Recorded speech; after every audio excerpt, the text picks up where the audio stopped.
from Acton. From Acton, California, that's right. Here at the Antelope Valley Fair. Fair selling waterless cookware.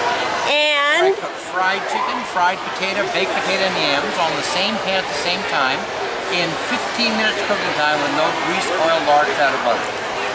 And does it taste like fried chicken? It tastes like fried chicken. It's the best you'll ever have.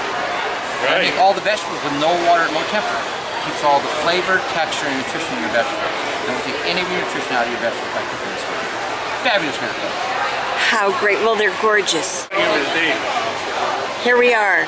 Chef, and you are a chef. Hey, Chef Rooney. Am I going to be a star now? You bet you are. You're going to be on our weekly YouTube. Oh, cool. Yeah. That'd be fun. This is terrific. So, if one of our viewers want your pans, how do they make contact with you?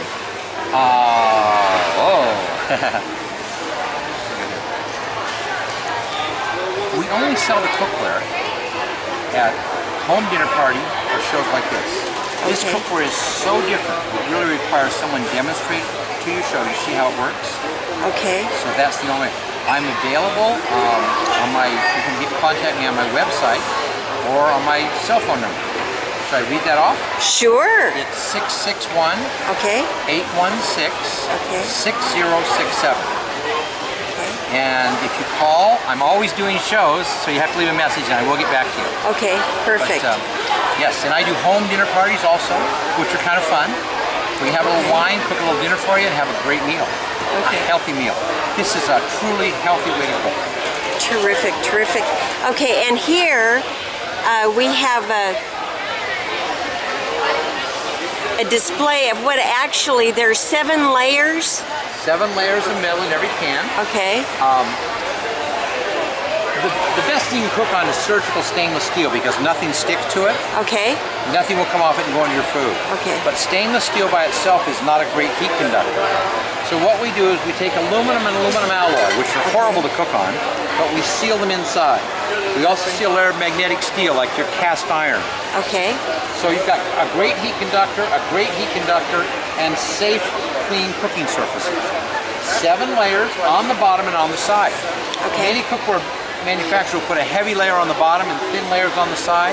That cuts your cooking efficiency by about 30%. Okay. We have 7 layers on the bottom, 7 layers on the top. All of the lids are weighted and heavy, so when you put food in there, it starts to heat up, puts vapor in the reservoir, the lid creates a vapor seal, and every pan cooks with a thermal core like a little old Dutch oven. Okay. Even from the bottom up, the sides, and the top down. That cuts your cooking time in half on anything you cook. Wow. Just beautiful. And it's made in America. Made in... right here in the United States of America. Hey, you never heard proudly made in China, do you? No. Made right here in the United States of America. Terrific. Thank you, Steve. Thank you. Okay.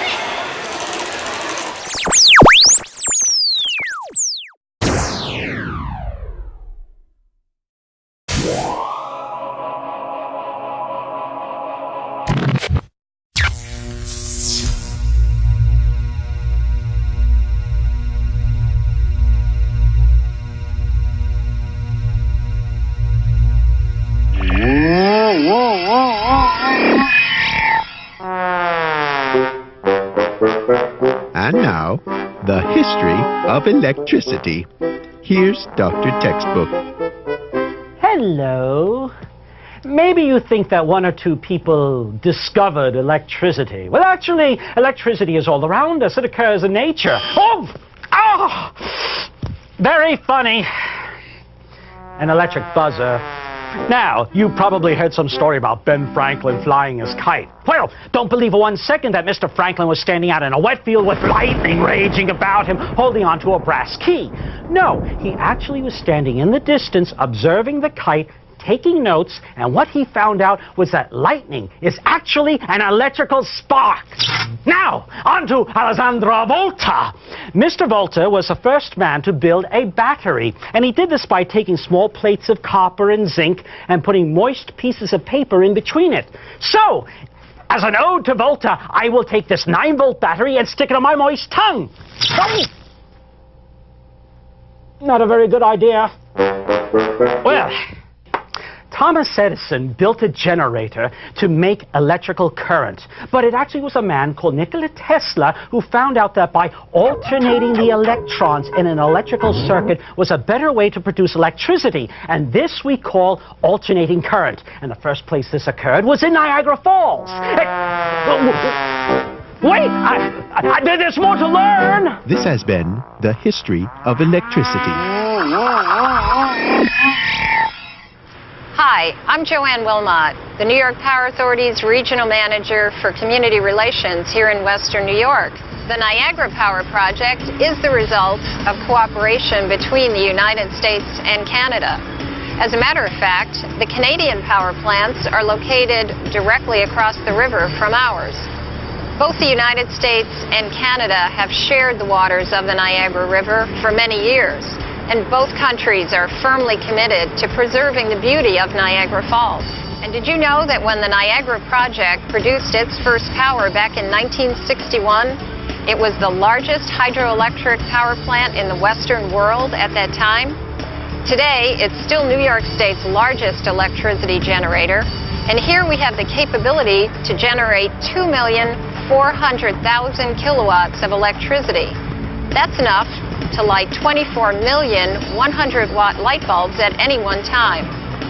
The low-cost power generated here also saves New York State's businesses and residents millions of dollars annually. Water is diverted from the Niagara River up to 600,000 gallons a second and travels through 2 underground conduits or tunnels under the city of Niagara Falls and the surrounding towns to the project's forebay.